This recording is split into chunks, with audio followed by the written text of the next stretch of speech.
Assalamu alaikum wa rahmatullah. Hello, middle one students. Today we are going to discuss and explain Unit 3, the diversity and the adaptation in the living organisms. Lesson 1 is going to talk about the living organism diversity and the principle of their classification. هنتعرف على طريقة ازاي نعمل classification for the animals و our living organism overall. ونتكلم ايضا ازاي الدايفرستي ده بتاعت living organism بتساعدنا ان احنا نعمل الكلاسيفيكيشن ده. الاكزامبل لو قدرنا نقسم المين بارتس للليفنج اورجانيزم باختلاف الهيومن، احنا دلوقتي بنتكلم على 3 main parts: animals, plants and microorganisms. وده الكلاسيفيكيشن المطلوب من حضراتكم تعرفوه في ميدل 1. هنسترجع بعد كده ونعمل studying للدايفرستي والكلاسيفيكيشن لوحده. نبتدي بالاول بالدايفرستي اوف living organism. هنقسم الدايفرستي في انيمال، هنشوف ازاي بنقدر نعمل كلاسيفيكيشن او الاختلاف ده بيعمل لي تنوع، وممكن احط ايه according to the size. We are going to divide the size into big size animals and the small size animals. So we have two parts: big size animals like elephant and rhinoceros and camels. All of them are examples of the big sized animals.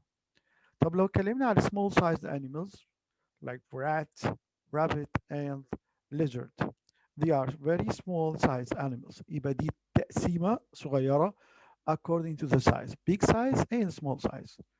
تمام؟ التنوع ده هو اللي مديني الفكرة ان انا اقدر اعمل التقسيم ده. طب لو قسمناهم according to the environment هنلاقي aquatic animal or animals which live in water بيسموهم aquatic. Like what? Like crocodile, like fish, and hippopotamus اللي هو الهيبو، احنا بنقول عليه الهيبو. تمام؟ طيب ده aquatic animals or animals live in water. لو اتكلمنا عن terrestrial animals أو live on land like lion, horse, dog, and so on, cats, and so on. So they are live on land, they cannot live in water. So this is another way according to the diversity of animals to classify animals. يبقى diversity هنا هو اللي عاطيني الطريقة ان اقدر اعمل classifications للانيمالز واوزعهم او افرقهم. ده بالنسبة للانيمالز. تعالوا نشوف لو عملنا نفس الدايفرستي في البلانتس نقدر نعمل ايه. According to the length. The length, how tall is the plant? Huge trees like the palm tree أو the camphor trees, very huge. الكامفر دي بتبقى قد البيت تقريبا. تمام؟ So they are very huge trees. طب تعالوا لو احنا short weeds، لو احنا شفنا الحاجات القصيرة بقى. كويس؟ الشورت ويدز دول زي الكلوفر والجرجير. الكلوفر والجرجير دول من الحاجات القصيرة جدا، دول بصوا مش عاليين على الأرض خالص. يبقى ده another way to according to the diversity is classified into huge trees and short weeds. طب according to the size of leaves تعالوا نشوف لو plant carry large size leaf عندي large size leaf like the banana trees. شايفين هنا الموضوع كبير قوي. أو the small size leaf عندنا الاكزامبل بتاعها المشهور قوي كلنا طبعا عارفينها هي ملوخية plant. الملوخية plant ده برضو من الحاجات اللي عندها very small sized leaves. تمام؟ طيب نقلب على حاجة تانية من الأنواع من الليفينج أورجانيزم اللي هم المايكرو أورجانيزم. كلمة مايكرو، أولا مايكرو it is 10 to the power minus 6 مثلا from something، يعني مايكرومتر 10 to the power minus 6 from meter. تمام؟ فهو ده الحجم الصغير قوي، يعني 1 على مليون من أي حاجة. طبعا ده حجم صغير جدا. So many living organisms, living microorganisms can be seen, and most of them are unicellular. هنا cannot be seen, can't be seen, and most of them are unicellular microorganisms or organisms عموما. Unicellular means means هنا monocell يعني consists of one cell. Examples amoeba, euglena and paramecium. اميبا يوجلينا and paramecium. هنشوف كده شكل الاميبا. ادي شكل الاميبا، شوف بتتحرك ازاي. وشكل اليوجلينا، وهنا عبارة عن contractions بتحصل and relaxation، تنقبض وتنبسط. يبقى طريقة الموفمنت هنا عن طريق البروباجيشن أو الانتشار، لكن الموفمنت هنا عن طريق contraction and relaxation. تمام. الثالثة بتتنقل كوحدة واحدة، الباراميسيوم دي نتيجة تحرك المية نفسه تتحرك مع المية. يبقى المايكرو اورجانيزم they are different in shape and also the way of movement. هنا طريقة البروباجيشن، هنا طريقة as a one unit، واللي في النص عن طريقة contraction and relaxation، انقباض وانبساط بتتحرك بالطريقة دي. ادي الاميبا وادي اليوجلينا وادي الباراميسيوم، دول ثلاث انواع للمايكرو اورجانيزم. لو قدرنا نوصل للديفينيشن of the microorganism نقول ايه؟ they are living organisms that cannot be seen أو can be seen by naked eye، متقدرش تشوفها بالعين خالص، but they are spread everywhere around us، موجودة في even حتى في الاير موجود فيها أنواع من الليفينج organism، في الواتر طبعا موجود فيها أنواع من الليفينج organism. يبقى احنا كده اتكلمنا على الانيمالز، اتكلمنا على تقسيمة الانيمالز for the big size for the small size، live on land live in water. لو اتكلمنا على البلانت اتكلمنا على اللارج سايز ليف والسمول سايز ليف، اتكلمنا على الهيوج تريز، اتكلمنا على الشورت ويدز، كل دي كلاسيفيكيشنز. وبعد كده اتكلمنا على المايكرو اورجانيزم وشفنا ال difference between them in shape and the way of movement. تعالوا بقى نخش في التوبيك الثاني classification of living organism. ازاي نعمل classification؟ شفنا التنوع في الاول الدايفرستي، هنا هنعمل بقى classification. العلم اللي بيتكلم على الكلاسيفيكيشن from the biology، يعني علم البيولوجي كله، في جزء فيه اسمه التاكسونومي. التاكسونومي ده هو علم التقسيم او التقسيم الليفينج اورجانيزم كلها in branches، تمام، او in parts او in species. كل التقسيمات دي داخله تحت علم اسمه علم التاكسونومي. taxonomy branch of biology that searches، يبحث for similarities and differences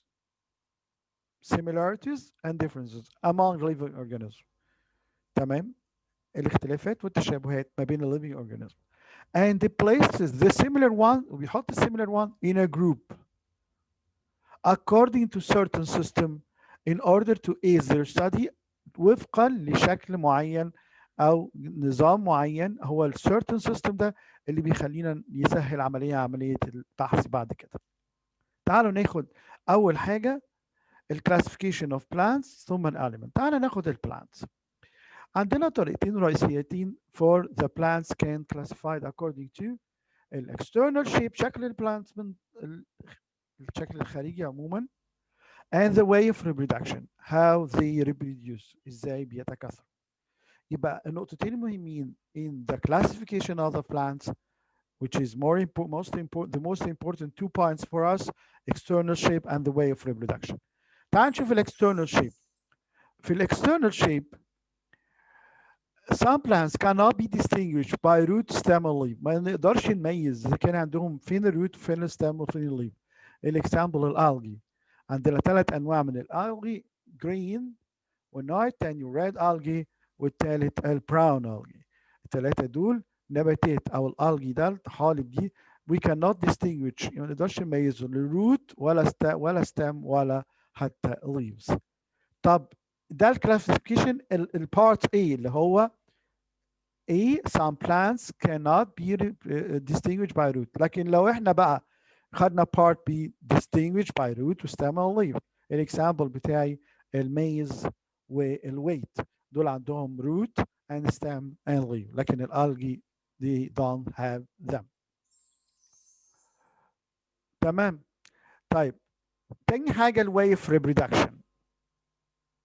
ممكن نشوف plant reproduced by spores. السبورز دي يا جماعة عبارة عن حبيبات موجودة اهي، موجودة on the leaf or sometimes on the stem، موجودة. هي دي اللي بتعمل new plant to make new plants، هي دي بتعمل fertilization to make new plants. يبقى by the formation of spurs like this on the leaf هنلاقيها السبورز دي كده، دي which make the plant to reproduce. الexample فوجير and dianthum. dianthum وفوجير دول ال two examples reproduced by spurs. طيب احنا عارفين ان reproduce by seeds، طبعا دي الاهم بالنسبه لنا. هنقسم by seeds into two parts. Number one, gymnosperms، جروب اسمه gymnosperm، والseeds inside cones like this اهو. شايفين الكون ده اللي بيطلع اول ما يتفتح يطلع منه السيد، طبعا هي موجوده بطريقه مش بتطلع شراره ولا حاجه. تمام. like and not a pericarp، يعني دي بتتحول انه بيطلع من الكونز دي الايه السيدز، يبقى دي in cones like this، الكونز شكل الكون ده كده اهو تحت الشجره. تمام، او تحت شجره هناك. طب تعالوا نشوف النوع الثاني angiosperm. دي their seeds are formed inside pericarp. pericarp دي اللي هي fruit envelope. شايفين هنا يا جماعه الميز، الميز احنا بنقشر كده الجزء اللي بره ده، هو ده الفروت انفلوب. الثانيه مش موجود فيها الفروت انفلوب، يبقى اما كون يا اما بيركارب.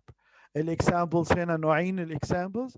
لو هو مونوكوتيليدون يعني بيتكون من فص واحد بس او جزء واحد بس زي الميز والويت اللي بتشيل وتكون جزء واحد بس مش متقسمه. لكن هنا دايكوتيليدون البين والبي، لو انت مسكت حبايه البسله دي كده هتلاقيها من جوه متقسمه تو بارتس، وكذلك الحال بالنسبه للبي او الفول هنلاقيها مسميها دول انجيوسبيرمز لكن دايكوتيليدن. دايكوتيليدن والمونوكوتيليدن، انه هذه بذره قطعه واحده، لكن هنا السيد تو بارتس او دايكوتيليدن. تعالوا ناخد اخر حاجه النهارده how to answer these questions. لو جالي سؤال plant that reproduce by forming seed are divided into، الكلام ده هلاقيهم gymnosperms and angiosperms.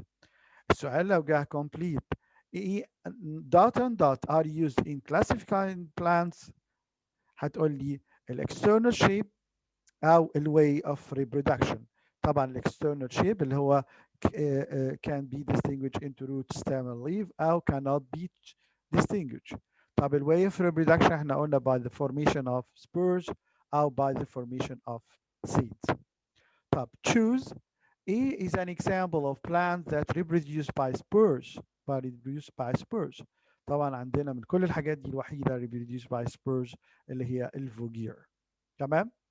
Give reason. Algae differ from most of the plant. طبعا عارفين ليه؟ لأن الalgae cannot be distinguished by root, stem and leaf. Most of the other plant can be distinguished by root, stem and leaf. That was the last for our session today. I hope that you already understood all what I explained for you, and see you next time. Have a good time. Thank you and goodbye.